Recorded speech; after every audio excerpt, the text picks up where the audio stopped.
Johnnie, here I want you to join the crusade. I've watched you. You know, I've watched you. Sometimes our people disagree with you, but I mean, I understand some of your approach. I mean, sometimes we take a hard bite. It helps us as politicians. Nowadays, when I listen to you, I even panic. Why? Maybe, hey, Why do you panic? The way you, Papa, you know, Papa, what you used to fan charcoal. Right. You've seen it, right? When you fan it, then the charcoal bright red. This is a call for accountability. You fan government's charcoal to it's bright red. It's a call for accountability. I enjoy it. Johnnie, first and foremost, let me take this opportunity because I've been seeing you for quite some time. You are doing very good job for the mother Ghana. Remain undaunted. This our society, Correct. and it will take me and you to do it. That's why I always watch Johnnie's Bite. The general watches Johnnie's Bite every day. Thank you very much. And it's devoid of insults, but straight to the point, factual and fearless. Charlie, no be joke. No The be pressure people like Johnnie can give you. No. You know, get grey hair, you go get grey hair. I'm innocent. And that's what I'm saying. That the pressure Johnnie and his people, the pressure they can give you know, get grey hair, you go get. So your best bet is not to have hair.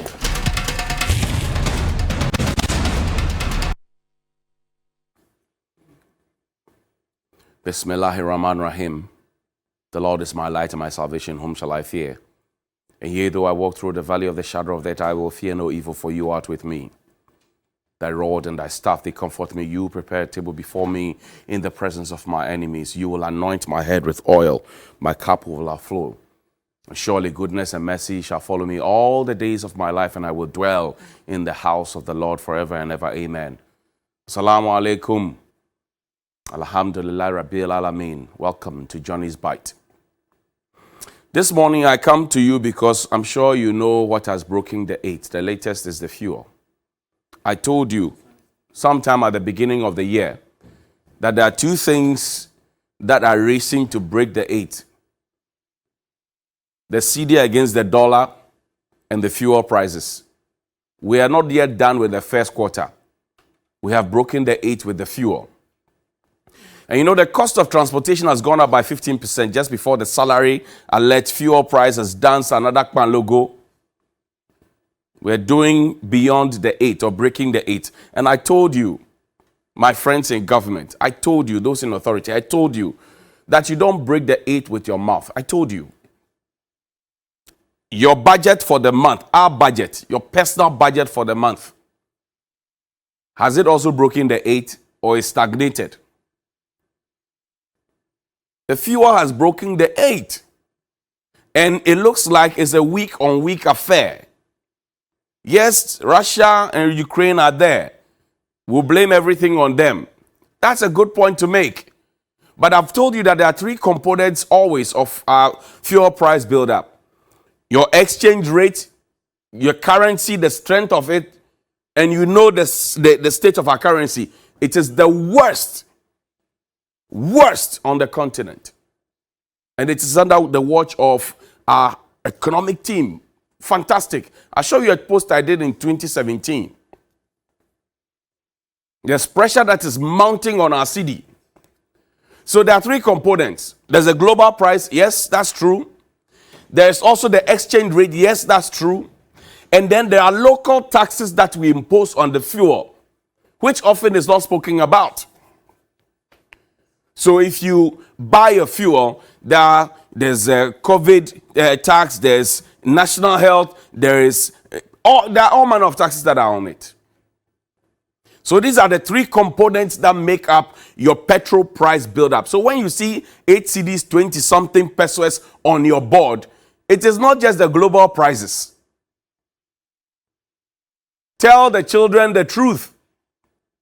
Tell them how your own taxes are also increasing the prices of fuel.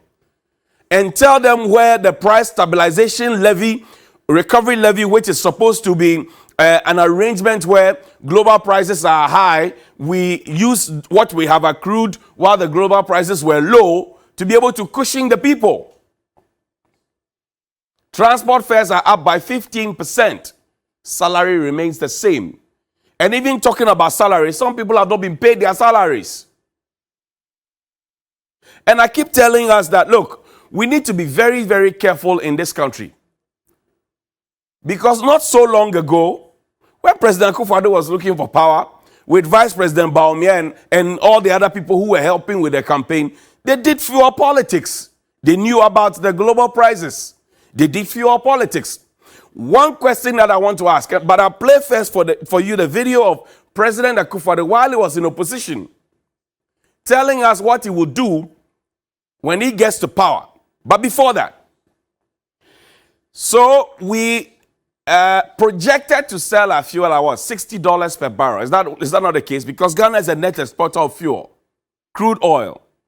Our problem is that we have refused, for whatever reason, to do our own refinery to the best of our ability to be able to refine everything that we need here so that it could be cheaper for us.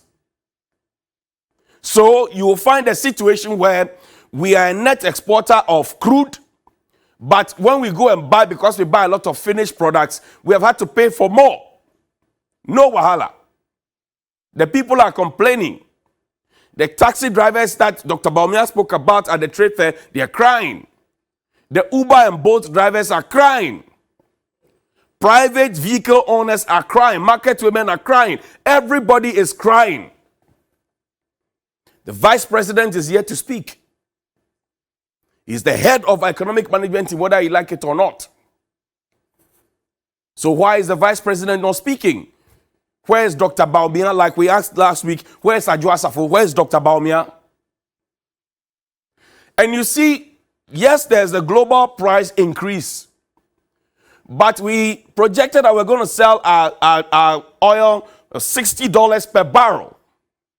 So when the global price increases to over $100 per barrel, there is a windfall that we also benefit from.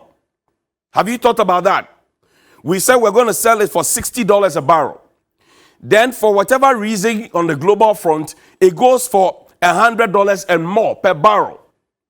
So we are also selling like everybody else. Where is the windfall? The unexpected money. Where is it? That's the first one.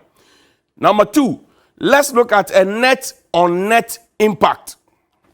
You are asking people to pay e-levy, everything. Let's assume we want to pay everything you're asking us to pay. When we sell our fuel on the global market and suddenly there's a windfall, are you comfortable and realistic enough to account for that windfall? That's the question I want the energy minister, the finance minister, and the vice president and the president to be answering. And that's why it's important for the president not to postpone the State of the Nation address as was announced in Parliament last week, but to tell us when he's going to address the nation. Because town make hot, town make hard. And it is not about you quoting figures and telling us that, oh, things are better, even COVIDly speaking, and COVID hit. You are not the only country that COVID hit. Check how much we borrowed in the name of COVID. So while you are telling us that COVID hit you, you should be able to account decently to us what you spent on behalf of COVID. Play President Akufo-Addo's video for me.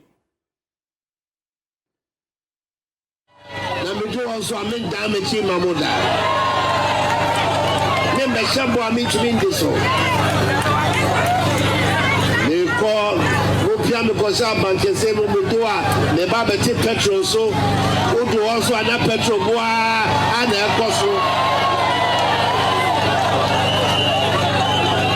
The Babati near my son, if the Bama here for this whole brass of grad here for the one, and then only cake once a year. Cake once a year. The Bia Wire Day. I'm here for to be.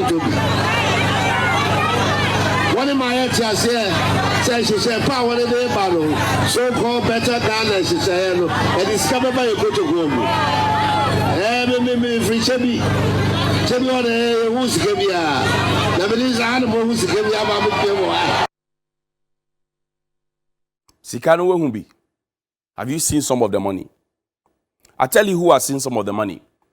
Last week, the chairman of the Defense and Security Committee in Parliament and also MP for Asin Central, Honorable Kennedy Ejapong, he spoke widely, loudly, sometimes footnoting it with insults. And you see the interesting thing, the things that he said, which members of the New Patriotic Party and the ruling government are quiet about and perhaps afraid to speak about, are things that I've said here devoid of the insults. The truth I told you is one. The things that he spoke about, which everybody now is talking about, and people cannot even criticize and say, look, why did you do A, B, C, and D, are the things that I've been speaking about here without insults since October. Maybe before that, since 2017. The truth is one. I told you they know the truth. They don't want us to be the ones telling the truth. But we didn't start today. My journalism career transcends the presidency of Nana Addo Dankwa Akufo-Addo. It transcends that of John Mahama. It transcends that of John Mills. So I will speak. It transcends one half of President Kufuor's tenure. So I will speak. I've covered all of them in elections before. Now, last week he told us, we are looking for where the money is. I told you that if we anticipated that we're going to sell a fuel for $60 a barrel and there's a windfall of the global market for whatever reason, and we have $100 or more per barrel, somebody should be telling us where the $40 and more is going. That's the first one. So we are looking for the money.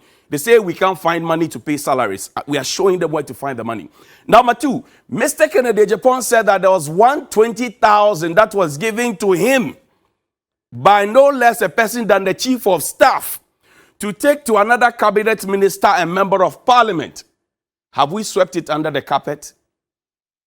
$120,000. Do you know how many national service people can be paid 559 Ghana cedis per month or 120,000 cedis? Do you know? Because the NSS guys have written a letter. Pull that letter up for me. They have written a letter suggesting that they have not been paid for 2 months. 559 Ghana cedis.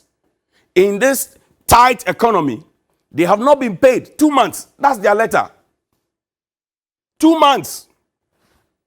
But we have 120,000 to give to another MP who openly confesses on TV that I was giving money to go and give to another to do what exactly we don't know. What is the source of the money we don't know, but we know it's coming from the office of the chief of staff. So chief of staff has so much money that we can afford 120,000. Beyond that, we spent money to charter a private jet, like a broke economy there, private jet for Hobeng. We chartered a private flight. How much we spent, nobody has told us. But we say we don't have money, and that if we don't pass a certain e-levy, we will never get money. IGP Dampari is quiet. Kisia Jabin Special Prosecutor is quiet. Ghana Integrity Initiative is quiet. Christian Council is quiet. National Peace Council is quiet. Be aglow, you're quiet. 120,000 plus free flight, private jet. I say the things that are being said now, I said before. So we can't question, for example, the police CID can, for example, invite Mr. Ejapong and say, oh, this is what you have said. What is the truth to it? Were you just blowing hot air or there's no truth? What? Really? I mean, it's a very simple matter. It's a very, very simple matter. But rather, pressure is mounting on the Speaker of Parliament on the ways that Ghana could have the e-levy passed. Yesterday, I understand that Dr. Ibn Chambers and some elders of this country went to the Speaker. Right when they were leaving, the majority leader also went there. Respectfully, I want these senior state citizens to be asking the questions and to be asking where those monies that we're talking about came from. That's the second one. The third one. President Akufo-Addo stood in public and told all of us that as a country, we lost 5.3 billion cedis of our resources through the state-owned enterprises. They are declaring losses. Some of the state-owned enterprise bosses earn more than the president. Now, if you go to work and you declare losses, but you still get the full perks of your service, You get a driver, you get a cleaner, you get a garden boy, you get a cook, you get a watchman, you get a bodyguard, you get your V8, you get your fuel, you get your big fat salary, and you keep declaring losses. What kind of a downward country is that? Are we okay?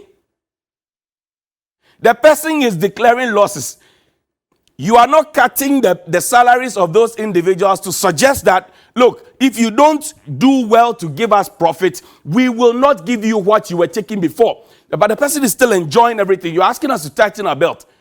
What are the people at the top sacrificing? So the NAPCO beneficiaries this morning will see eye to eye with you and say, if I send a NAPCO beneficiary 200 cedis, they will allow you to deduct e-levy, or they will be happy if you do so.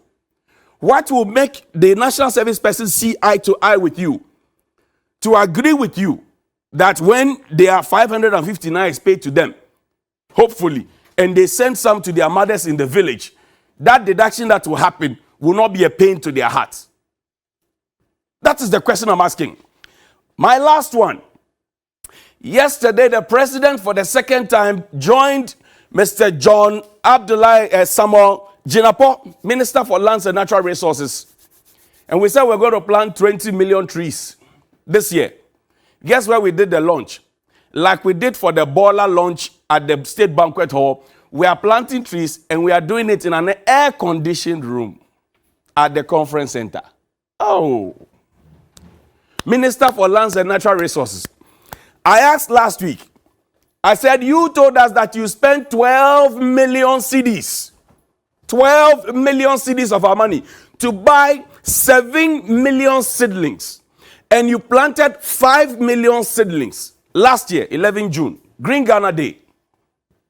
Before that, I had known somebody here, I had interviewed him, who had come to me to say, we're going to have a National Tree Planting Day on the 1st of July. That was before we decided to abolish 1st of July, the Republic Day, as a holiday. So yes, we had a Green Ghana Day, 11th of June. Now, 12 million cedis to plant the trees.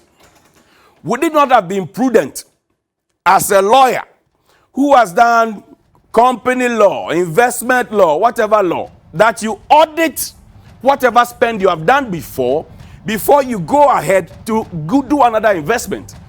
But no, we are doing it like we did for year of return. We don't account. Then we go for beyond the return. We do AFREMA. We don't account. Everything is just like that. So last year we spent 12 million to plant trees. We have not properly accounted for the trees. And the president said he has been told that some of the trees are doing very well. But the president cannot tell us that, oh, as this percentage of the trees are doing well. But we said this year, we are moving from 5 million to 20 million. Do you know what that means? We are going to be spending more monies to buy more seedlings to plant, and we will not be getting value for money as promised on the 7th of January 2017. So, Mr. President, my humble plea to you is, one, and I'm wrapping up, one, please look into the matter where Mr. Kennedy Japan said he was asked to send 120,000 to somebody. He said it into all our ears. Look into the matter also, Mr. President, of the private jet that was used to bring in the MPs. Look into the matter of state-owned enterprises declaring losses and yet getting paid their full pegs. Look into the matter of the trees that we planted with 12 million and we have not audited, save they told you that the trees are doing well. Mr. President, we are looking for value for money. And while all of this is going on, we projected to sell our fuel at $60 per barrel or so. There's a windfall on the global market. The net on net impact, where is it? Those are the questions I'm asking. These should inform what should give you the State of the Nation address, the message of the State of the Nation address, Article 67. And you are enjoined by the Constitution, Bosu, that at the beginning of the session,